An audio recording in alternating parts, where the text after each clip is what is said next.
girls and boys, and assembled company. We have the amazing, all the way from Mumbai. Are you still in Mumbai, Usha, Yes, at this yes. moment? Usha Venkaatraman. And I probably mispronounced that, but No, you which got I it right. did I get it right? Well, No, that's you got it. amazing. Yeah.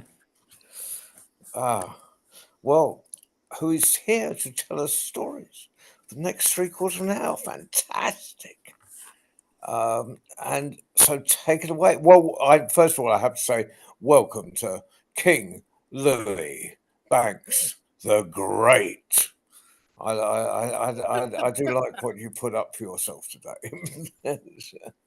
And of course, above a sea, the almost as great. Only comes second. Osha, take it away. Give us your first story.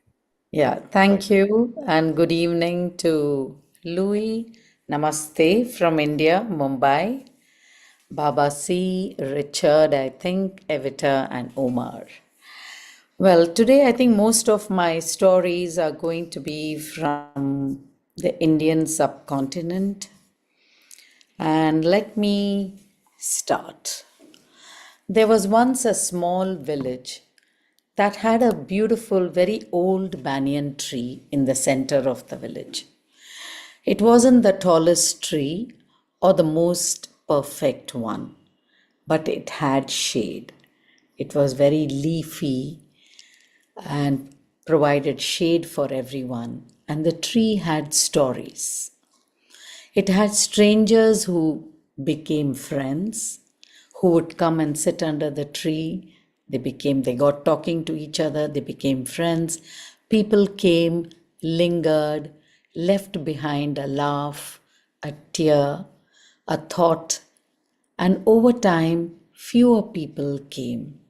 The village got busier. The roads stretched elsewhere. But the banyan tree never resented it. It just stood there quietly. Roots deep, branches wide, ready for anyone who ever wanted to come back, sit, breathe, and remember. Well, that was the banyan tree. And banyan trees are aplenty in the city of Mumbai. And this reminds me of a story, The Secret Heart of the Tree. And I think this is the only story that's from Africa, which I particularly love. I was in South Africa a couple of months ago, and I went in search of the baobab tree. You know, the baobab tree is found mainly in the African continent, but I couldn't see the baobab tree in Cape Town. Finally, I went to the botanical gardens, and there in the conservatory was this baobab tree.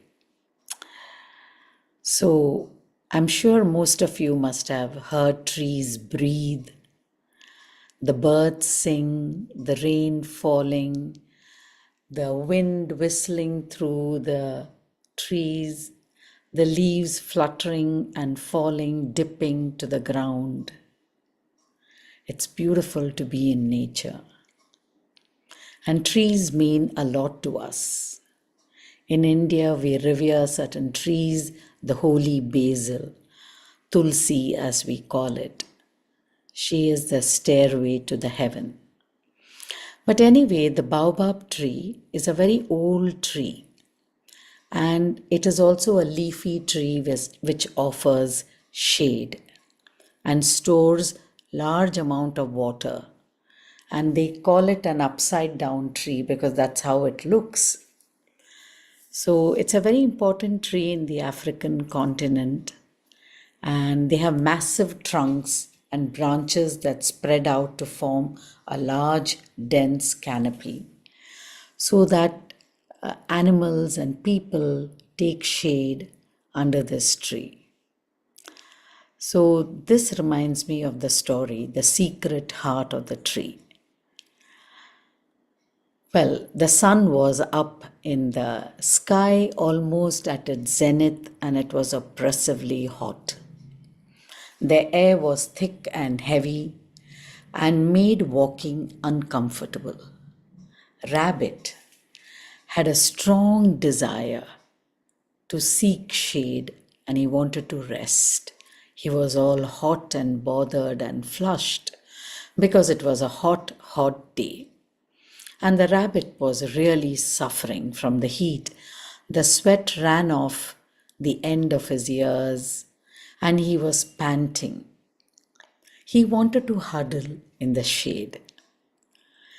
He said, I need some shade. And he saw at a distance the baobab tree.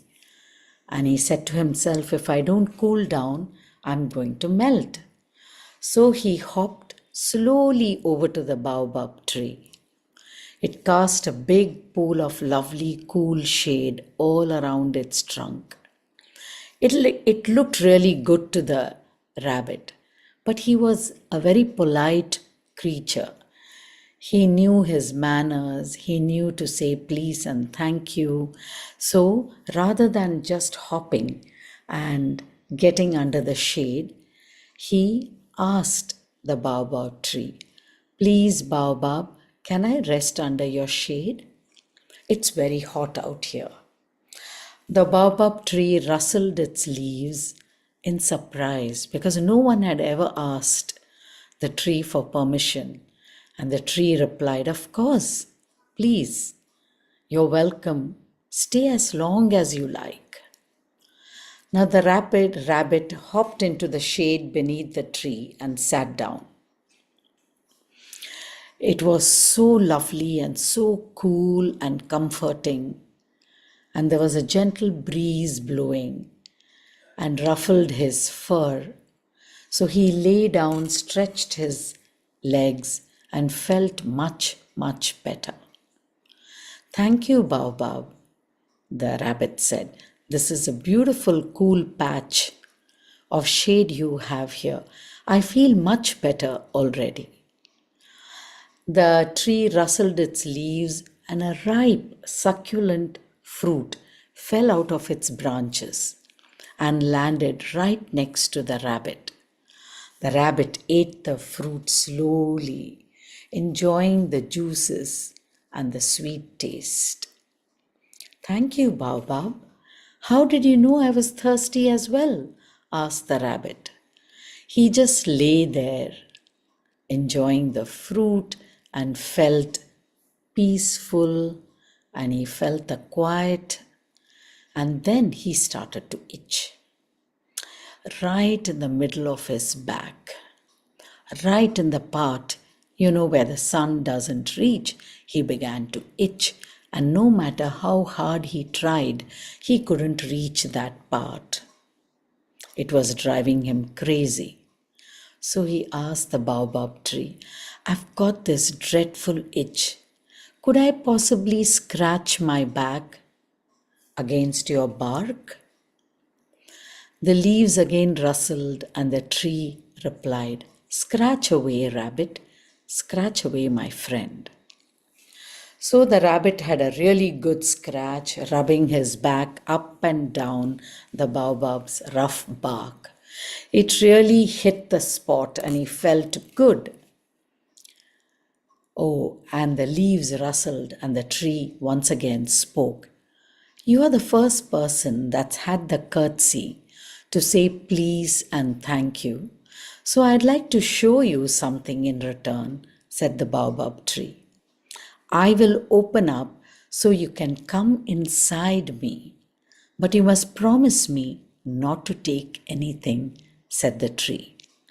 Oh, that would be wonderful. Thank you so much, replied the rabbit. I promise to be careful and not to take anything. A small crack started in the top of the baobab's trunk.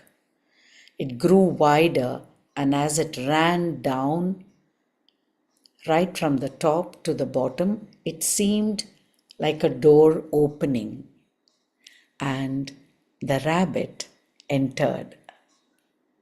The tree had become two halves, and then opened like giant doors.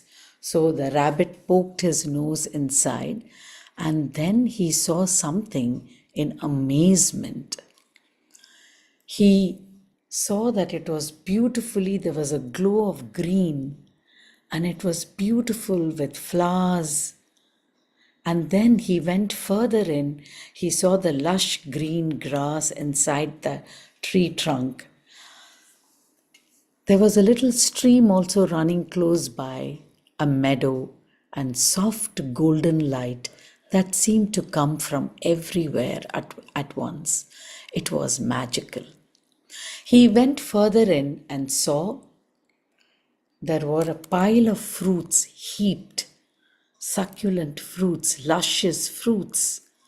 He was still hungry and he felt tempted to pick up a fruit and eat, but then he remembered what the tree had said, not to touch anything.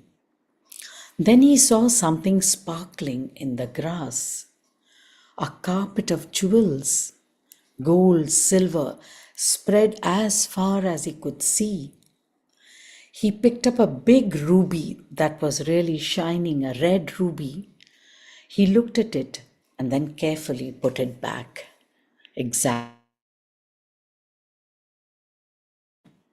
Shaking his head in amazement, the rabbit went further and deeper into the heart of the tree. There he saw a pulsing green light. As he got closer, he saw that the light was coming from an emerald as big as his head, sitting on top of a rock. It was the most beautiful thing that Rabbit had ever seen, and he reached out towards it longingly and stopped. The tree spoke. I can see that you are someone that keeps your promises. Please choose something to take with you as my gift. What to take, thought the rabbit. Should I take fruits? But then it won't last till I reach home.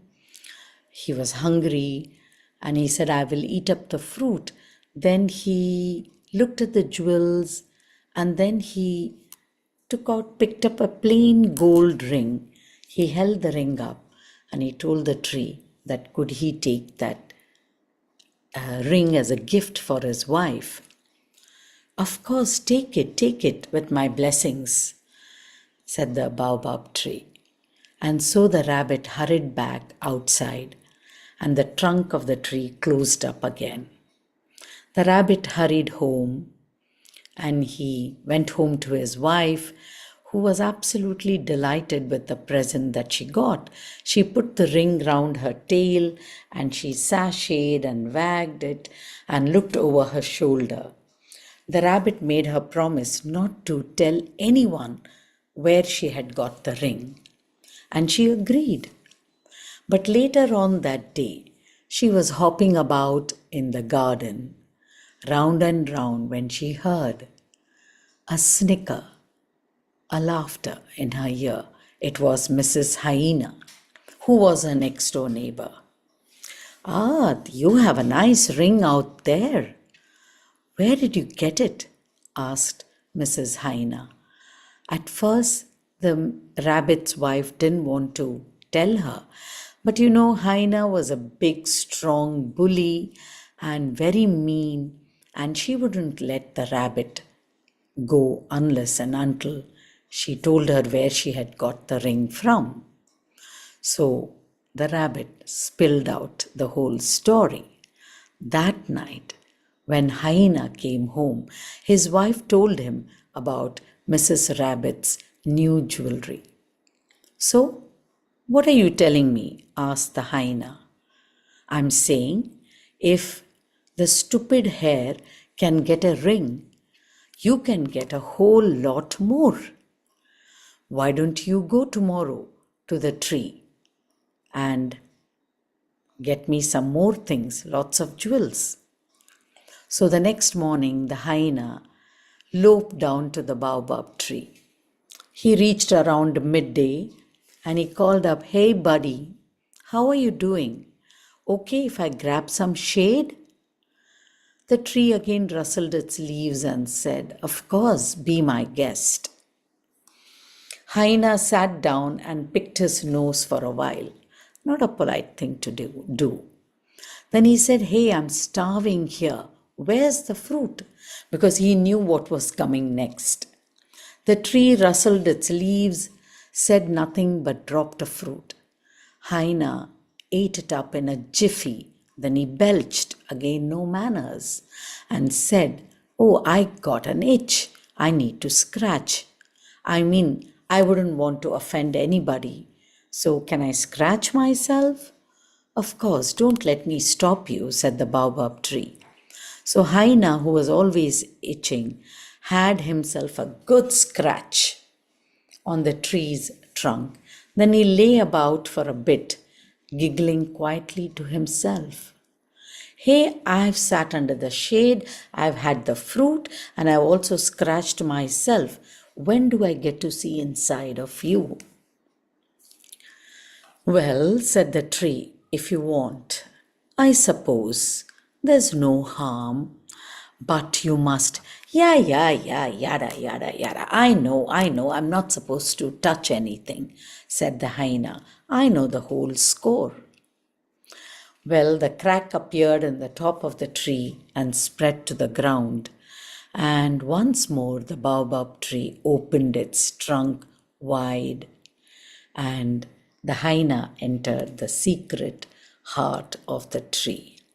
And he looked inside all over the place, and he was amazed. His jaw dropped. He looked at the beautiful meadows, the river, and the lush grass.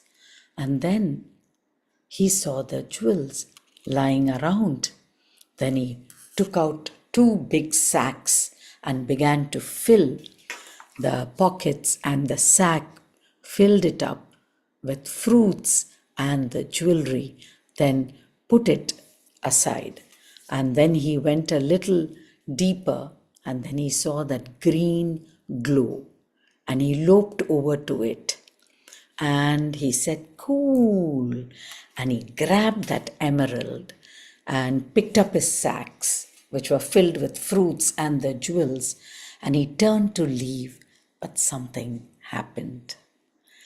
But the light of the tree, which was beautiful yellow golden light, was dying, and the gap in the trunk was closing. Hyena ran as fast as he could towards the narrowing strip of light, but he wasn't fast enough. With an almighty crash, the trunk slammed shut, shutting the hyena inside it. And as far as I know, I'm told he is still there. Hyena was the last creature to have seen the secret heart of the tree. They won't let us anymore because they don't trust anybody. And who can blame the trees, right? Maybe one day we might be lucky enough to win back that trust and see the wonders in the heart of the tree. Like I say, it's time that we started restoring ourselves before we restore the earth. So this is a beautiful story that it's actually, let me tell you, the author, I don't know, this is a story written, I picked up this book in Singapore, and this is one of the, it's told by Alan Davis, The Secret Heart of the Tree. And there's a lovely song that I would like to sing for you. It's about the baobab tree, and it's a beautiful song. Underneath the thunder of the African sky stood the tallest giant ever known to humankind. Underneath the thunder of the African sky stood the tallest giant ever known to humankind. And far beneath its canopy, the stories told how secret secrets sleep beneath the baobab tree, the baobab tree, the baobab tree. Well, this is one of the story that I think you could find travelers talking about it under the banyan tree. Friends, India is celebrating the 9 days of festivals right now. It's called the Navratri, the 9 nights, where we worship the goddess, and the great epic Ramayana is also told during these 9 days. So it's a beautiful festival, and I enjoy this festival. I don't think I can show you, but I can take a picture and share it in the World Storytelling Cafe. I've kept these tiered steps which has dolls, and these dolls have their own story to tell. So, another story that I would like to share with you is again set in the forest. It's with the tree spirits.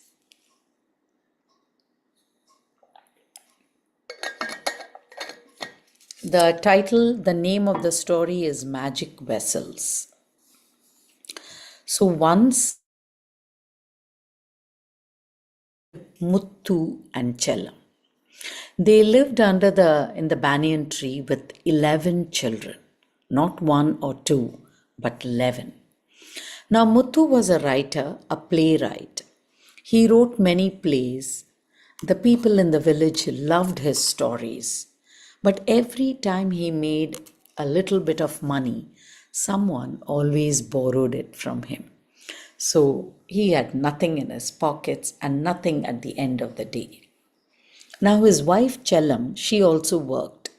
She cooked and cleaned in people's homes, and she put together a meal of sorts for her little children, the little ones, 11 of them. She also worried about the future, and she said, "Husband of mine, a banyan is okay as long as the children are small. But what will we do when they grow bigger, taller? How will we support them? We need a house, my husband." But her husband Chellam replied, "After all, the banyan tree has looked after us so well and for so long. It'll always take care of us. Stop worrying, wife." And he went back to writing. However, Chellam continued to worry. So one day after the sun rose and the rooster crowed, Chellam put some old cooked rice into a small pot, tied it with a cloth, and gave it to her husband, because he would go out and then he would, try and sell his stories in the town close by. "Here, take this," she said. "Promise me you will try and earn some money this time." "Okay, okay, I will. I'll do my best," said Muthu. After all, Chellam worked so hard to take care of all of them. He did value his wife. So off went Muthu, and he went through the forest. He admired the forest. How beautiful, he thought. He saw the orange butterflies settling like flames on creepers. The bees hummed. "Hey, I can catch the sun," he laughed as he cupped his hands to hold the sunlight dancing between the leaves. And the quails, the beautiful bird which sings beautifully, called out in the distance. Suddenly he came to a grove, and try as he might, he looked this way and that way, and he always ended up in the same spot. He was well and truly lost. All the trees appeared to be the same, they all looked like the same, and he said to himself, "I'm lost." And he hung the pot, the food that his wife had tied in a piece of cloth on a branch, and he felt so tired and sleepy, and he could hear the rustling, the stream, the gurgling of the stream running close by. It rippled a haunting tune, And before he could rest his head comfortably on a pillow of leaves, he thought to himself, I will wake up and then I will continue and go to the town. But he was soon fast asleep. Something happened. Now, in this forest, there lived tree spirits. When they saw Muthu, they floated down from the branches, giggling and chattering. Look, look, look, said one, pointing to the pot. Eagerly they took down that pot, undid the cloth in which it was tied. A stale, sour smell wafted to their noses. The tree spirits knew all about idli, masala dosa, sambar, and Mysore pak. But this green frothy thing was something new. Yum, yum, they chorused with delight. In no time, they had licked the pot clean. Muttu woke up. He was hungry, but the pot was empty. Oh, what shall I do? He cried. Suddenly, near his foot, he saw a shiny golden thing. What is this? And he pulled it out of the earth. It was a small brass vessel. Oh, if only I could have at least, this much to eat that would fill this pot. And lo and behold, the tree spirits came down. They spread a plantain leaf, a banana leaf in front of Muttu. One spirit served him pickle, another chutney, then steaming rice and ghee, that means butter. Golden brown sambar was poured over the rice. It smelled delicious. Eat, friend, chorused the tree spirits. Muttu ate and ate. Oh, that was great, he said, licking his fingers when he had finished. But then he looked up and the tree spirits had disappeared. Muttu looked down at the vessel. That's for you. A soft voice whispered from the trees. It's a magic vessel, Muttu. Take it with you. Oh, thank you so much, beautiful creatures of the forest. Muttu thanked the tree spirits and he hurried home. It was evening. He could hear his hungry children crying. Muttu put the vessel down in front of his door. He lit a lamp, folded his hands, and stood in front of that magic vessel and said, I wish my wife and children could sleep on full stomachs tonight. Well, you know what happened. From the branches of the banyan tree, the tree spirits came down. They scrubbed the children clean, they oiled their hair, made them wear crisp new clothes, then they fed them. The children ate so much and so well that they fell fast asleep right where they were sitting. The next day, Muttu and Chellam threw a feast for everyone who had given them food when they had none. They wanted to thank all their neighbors. We are going to eat in a poor man's house. Better eat before going, thought the village folk as they spoke to each other. Well, what a surprise! The tree spirits gave them a meal fit for the gods. Delicious rice preparations, lots of mouth-watering vegetables, variety of chips, crisps, and pickles, and an array of colorful sweets in different shapes and sizes was served to the guests. When some of them tried to slip sweets into the fold of their saris and their lungis, dhotis as we call, the tree spirits rapped them on their wrists and said, whatever you eat here. You're not taking anything back with you, they said. Muttu and Chellam were the talk of the town. Everyone spoke about the generosity and the rich feast that they had held for the entire village folks. The richest man in the village was a silk merchant. His name was Kuppuswami. Now, Muttu had written many plays and had also performed many plays in his house, but never once did the rich man, the rich merchant, give Muthu and his friends either food or money. Now, Kuppaswamy got terribly jealous when he heard about Muthu's good luck. He too wanted the magic vessel. I will take a huge pot of lemon rice for the jungle creatures, he thought. They will give me a huge vessel in return. So he thought to himself as he set out in his buffalo cart. He came to the grove again where Muthu had lost himself, and he went round in circles just as Muthu had done a couple of days earlier. Ayyo, what is this? My head is spinning. Suddenly, Kuppuswamy heard the music of the stream. Ah, this is what Muthu had described. I'll pretend to fall asleep, he said, and he lay down. He was soon snoring away. The tree spirits saw what was happening and nodded to each other knowingly. They looked at the mountain of lemon rice and chuckled naughtily.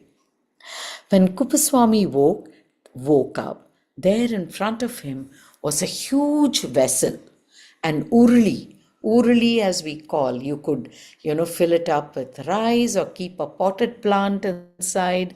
You could use it. You will find it in every village in India. It's made out of brass.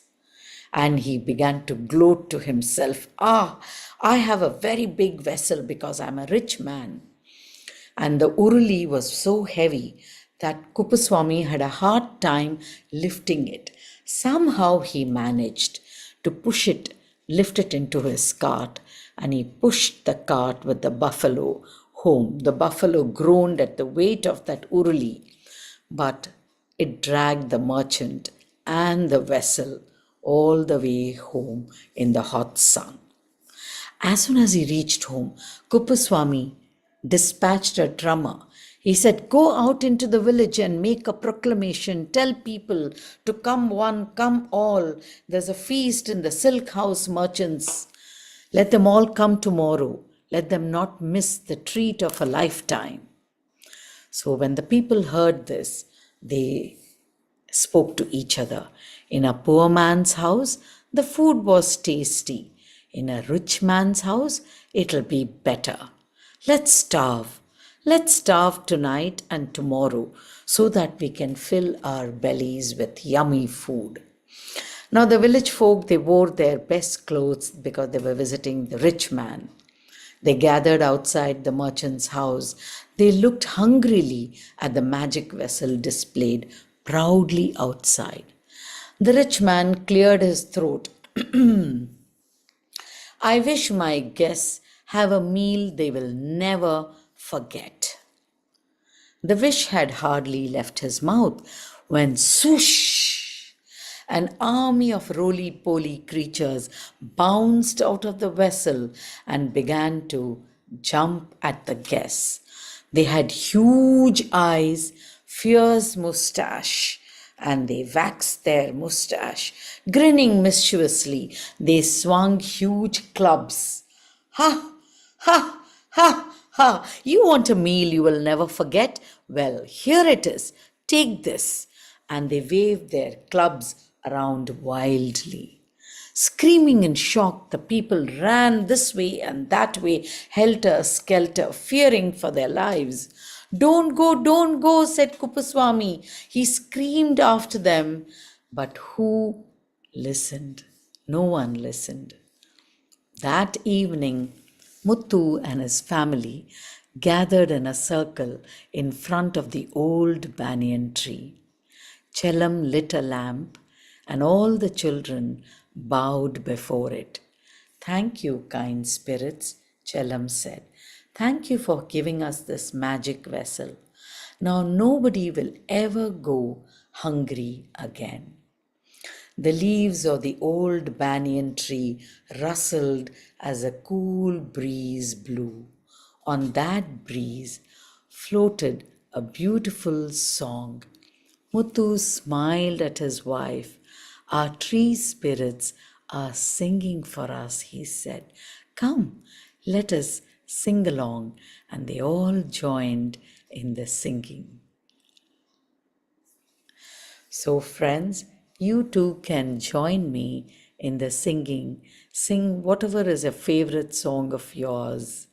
So, I'm going to sing a song in Tamil, which is பாட்டு பாடியே கதைகள் சொல்லவா கதைகள் சொல்லியே மனதை வெல்லவா பாட்டு பாடியே கதைகள் சொல்லவா கதைகள் சொல்லியே மனதை வெல்லவா. So that was the story of the magic vessel. And do you know who's written this story? The author of this story is Vayu Naidu, Dr. Vayu Naidu, who lives in London.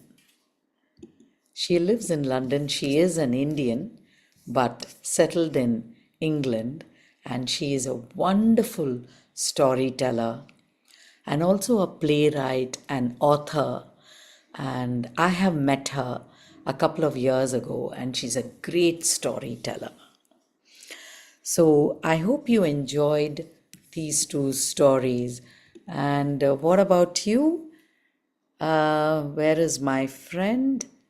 Yes, King Louis. Did you enjoy the story? Okay. Would you like to listen to more stories from India? Okay.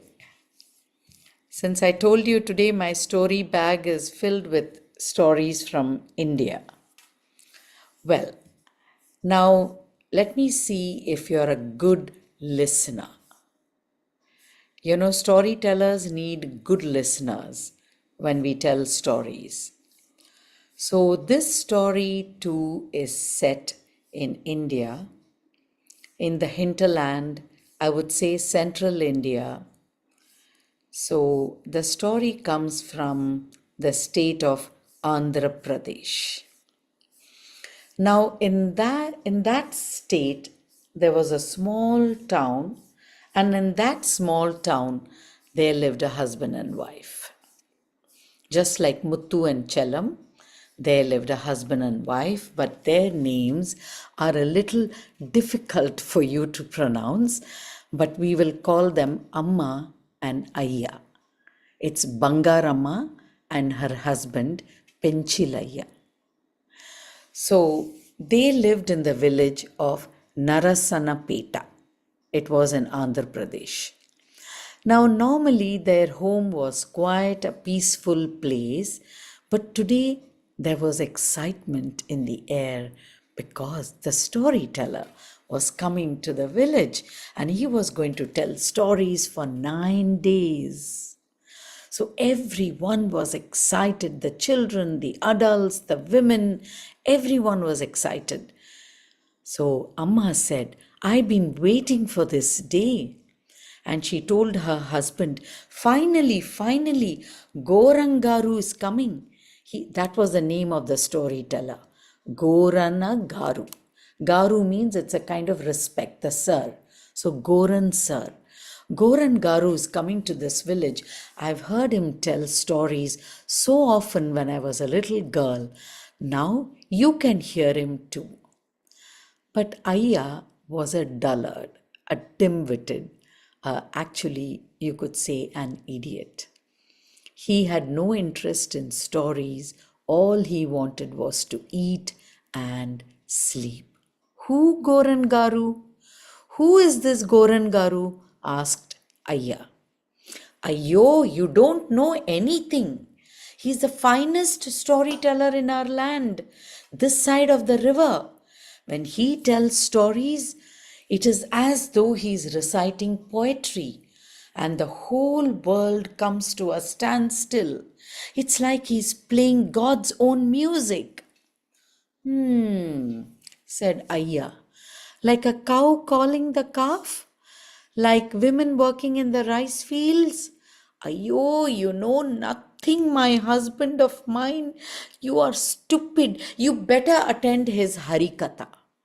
Harikatha is a form of storytelling in India, and I also do that, where you narrate a story, you sing songs, and the story is tinged with humor, also philosophy, and music and chanting. I do that. When I tell the Ramayana, I do it in the Harikatha style. I call it the urban Harikatha. So this is a traditional Harikatha Bhagavatar, and he said, "You must listen. Come on, husband. You have to listen to the story." So she dressed up her husband in, nice veshti, and then tied his hair in a turban and said, "You must go to the village center in the evening and listen to the story." So she fed him well. She cooked all his favorite food, and she said, "Ayya, you must go and then tell me the story when you return in the night."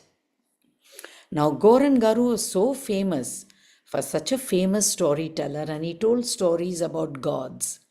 For the next 10 days, they were also celebrating Navratri as we are celebrating in India right now. So, 10 days of storytelling. And he was going to tell the story of Ramayana, the story of Ram, his beautiful wife Sita, his younger brother Lakshman, and everything. Ramayana is a beautiful epic story. So he had arrived that morning and staying at the village headman's house. Now the village children huddled near the headman's house, hoping to catch a glimpse of this storyteller. "My father says he's 8 feet tall," said one little boy. "No, no, no. My mother says his face is like Chandanam Bommalu, like a sandalwood toy, a red sandalwood doll," said another girl. "Oh, my grandmother says he can fly," said another girl. "Oh, I see him," said Hari Babu, another child. "Where? Where?"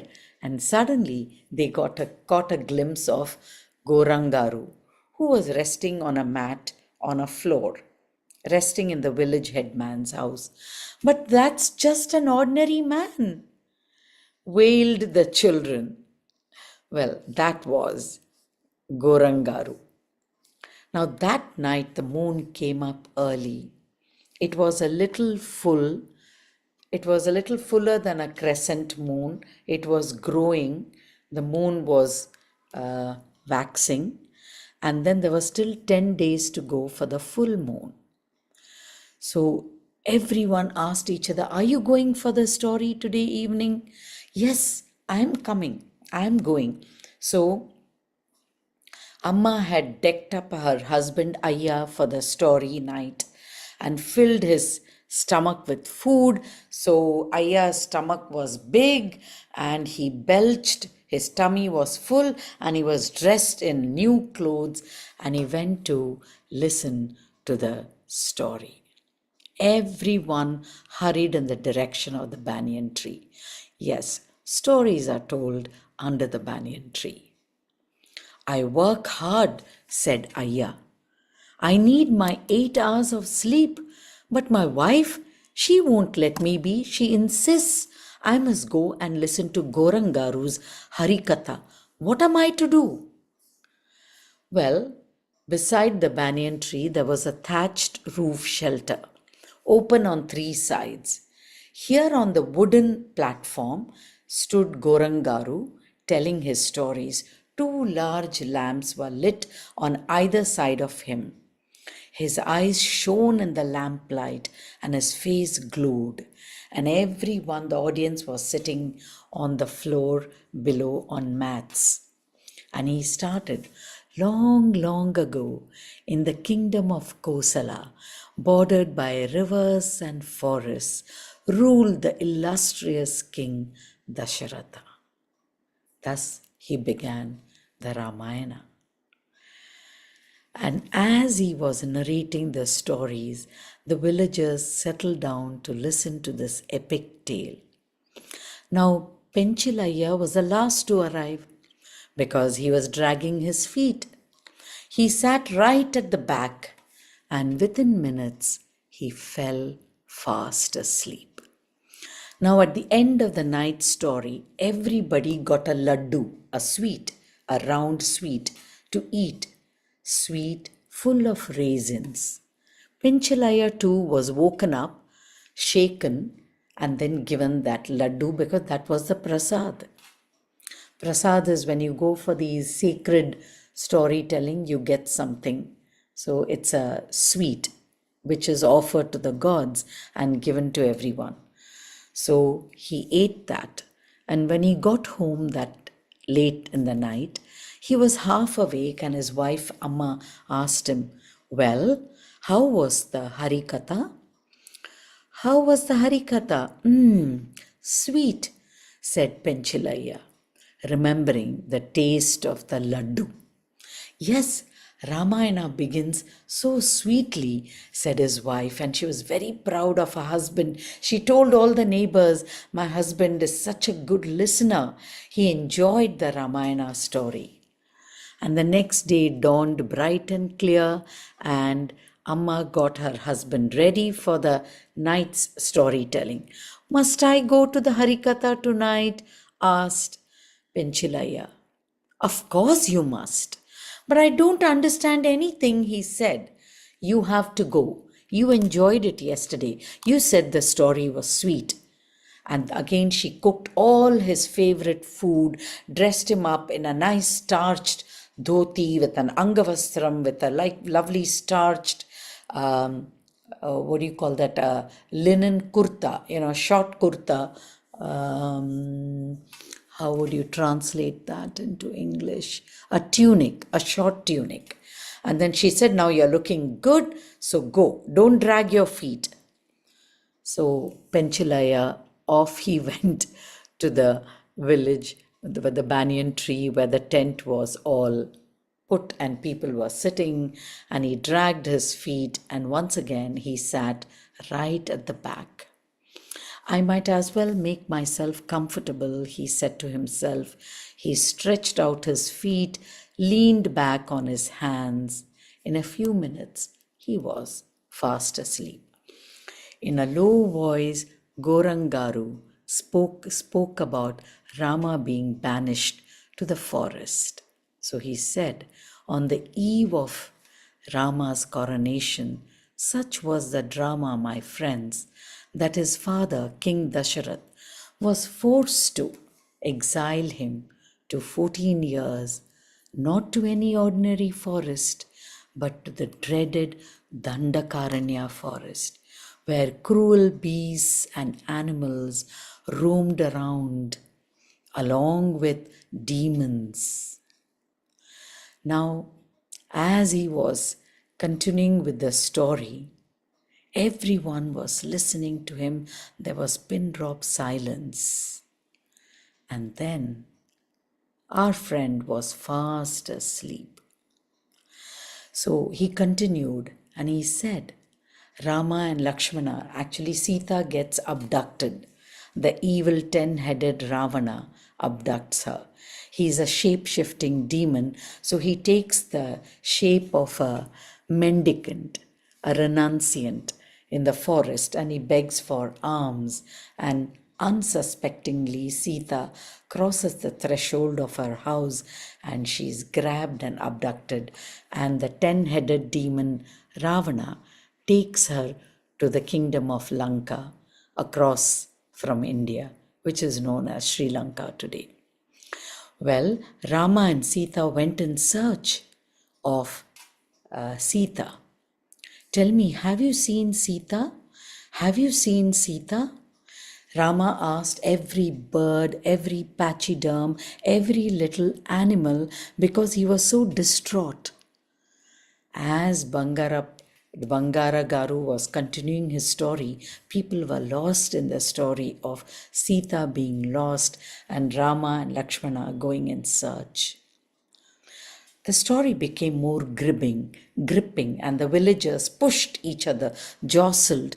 They wanted to get closer to Goranagaru. Now, Hari Babu, remember Hari Babu, one of the village young boys? He was sitting next to Penchilaya. He couldn't see very well, so he leaned on Penchilaya.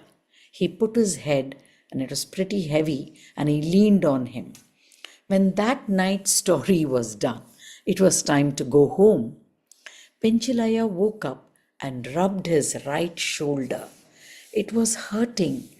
He didn't realize that somebody had rested on his shoulders and pressed against it.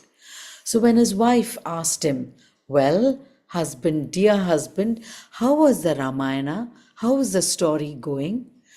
Penchalaya said, "Heavy, heavy, very heavy," and he rubbed his shoulders. You, you are so wonderful, my husband.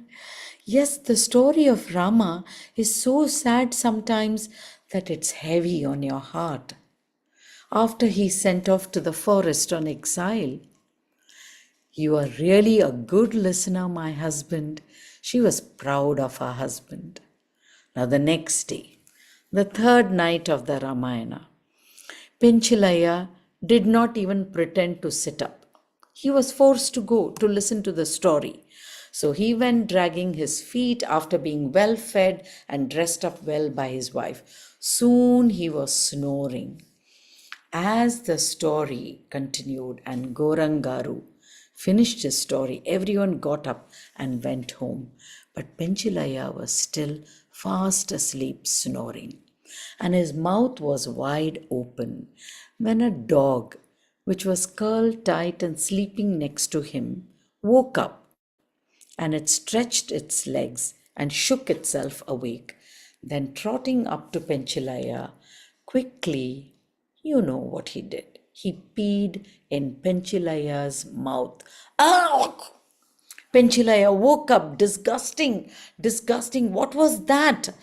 Bitter, oh, terrible, terrible. It tasted terrible. He screamed, and then he reached home, and his wife asked him, "Oh, how was the story today? Husband, tell me." "Oh, it was salty. It was terrible. It was awful," he said. "Salty? What do you mean by salty?" said his wife. "I don't know. It was salty, that's all," said Penchilaya. "You don't know? How can Ramayana be salty?" She suspected her husband. "You have not been listening to the story. What have you been doing? Have you been sleeping all this while? And I thought you were a good husband. You really enjoyed the story, but you've been fooling me." She was furious. Poor Penchilaya, he knew he was in trouble with his wife. And the next day, the fourth night, Bangarama accompanied Penchilaya. They both went to listen to the story, and she dragged him and made him sit right in front. Now, Penchilaya knew he had to stay awake, otherwise, what would his wife say? Surprisingly, though, he didn't fall asleep. He got completely involved in Goranagaru's storytelling. Now, Gorangaru had reached the part of the Ramayana where Rama's trusted monkey, Hanuman, went in search of Sita, who was kept a prisoner. One would say a prisoner because she did not go of her own willing in the beautiful Ashoka gardens in the palace of the 10-headed demon Ravan in Lanka. So finally, he reaches Lanka, and he also spies upon the beautiful Sita sitting forlorn, sad under the Ashoka tree. And there he gives the ring, the signet ring, which Rama gives it to him. Because how would Sita recognize Hanuman? Because it could be a shape shifting demon. So when Goran Garu was narrating the story, suddenly the ring fell down. And when the ring fell down, there was absolute silence. No one moved. Suddenly, it was Penchilaya who screamed, "Oh, I have found the ring. I am here. I have found the ring." Everybody turned to see who it was. Hanumanta? Is it Hanuman? Is it Hanuman?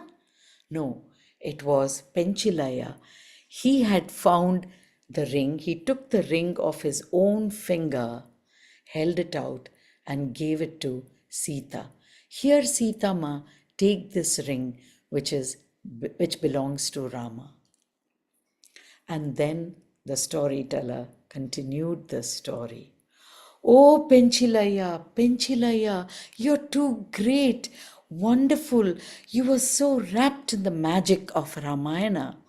It did not matter that Goranagaru was only telling a story, but our friend here, Penchilaya, was so caught up in the story. He was immersed. He had entered the story. And that is why he reacted when Goran Garu was saying that Hanuman dropped the ring where he was sitting on top of the tree and the ring fell down, down, down. He jumped, he leapt to catch the ring and pull the ring out of his own fingers and offered it to Sitama.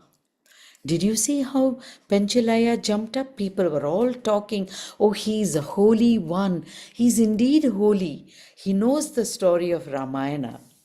And ever since that day, Penchalaya attended every single Harikatha that was held in their town. And Bangarama, his wife, she was a happy woman. She didn't have to convince her husband ever again. So, this is a story, it's a beautiful story written by the folklorist A.K. Ramanujam. And he talks about listening, how it is important to be a good listener. So, this story has been told and retold and adapted by so many tellers across the world. And this adaptation was by another children's author, which I told you today. So, it's a story about being a good listener. So, Fantastic. Ah, John, I think we've completed an hour. we have done. We've had. I was wrapped up in it, but I lost the time, and but I found it. It's somewhere on my computer. It tells me, and you have indeed done an hour. But so Yes. I think a round of applause for Usha. It's fantastic evening. Thank Thank you. you. Come and visit Thank us again. And um, I need to say what's coming. It's a very exciting week coming up. Wednesday will be Tales and Tunes. It will be the first Wednesday of the month. Um, Okay. I think Wednesday is the first, yes.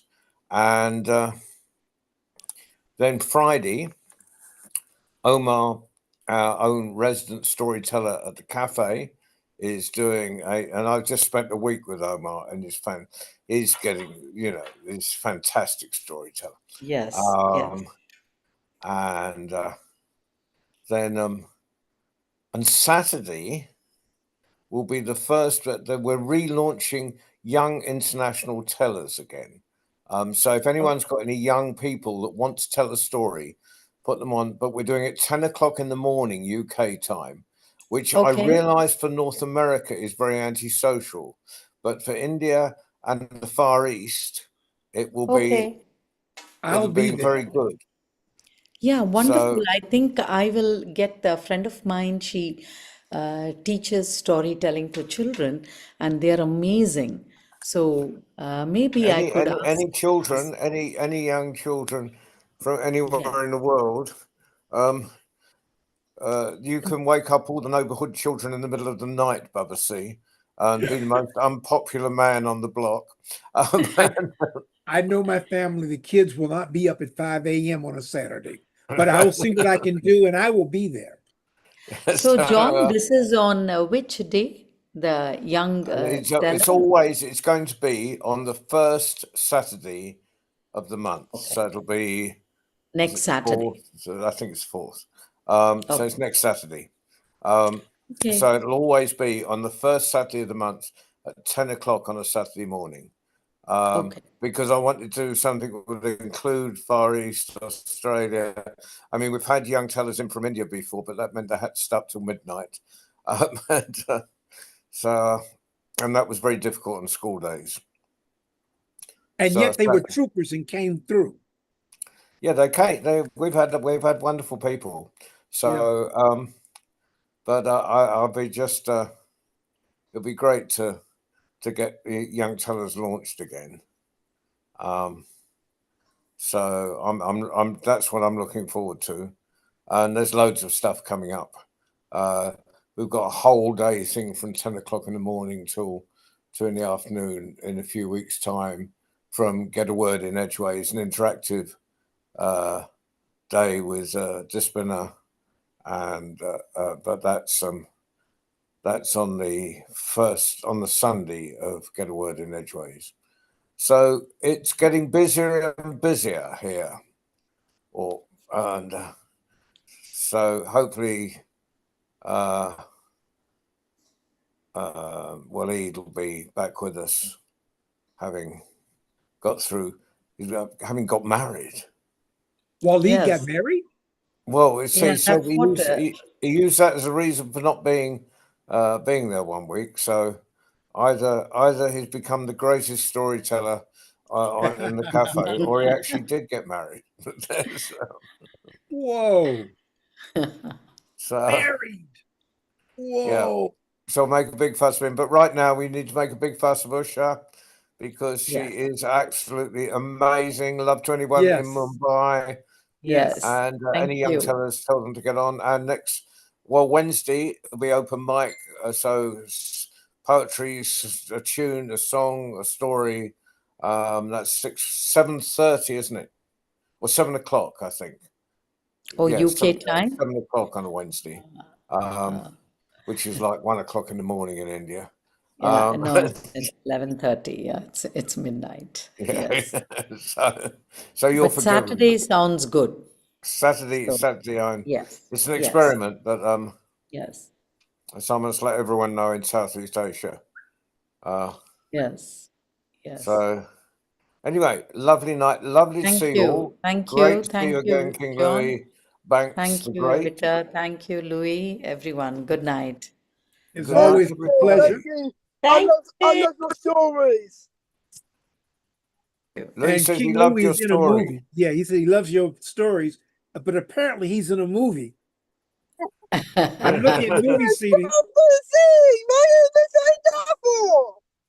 Because I can see the movie seats and you're appearing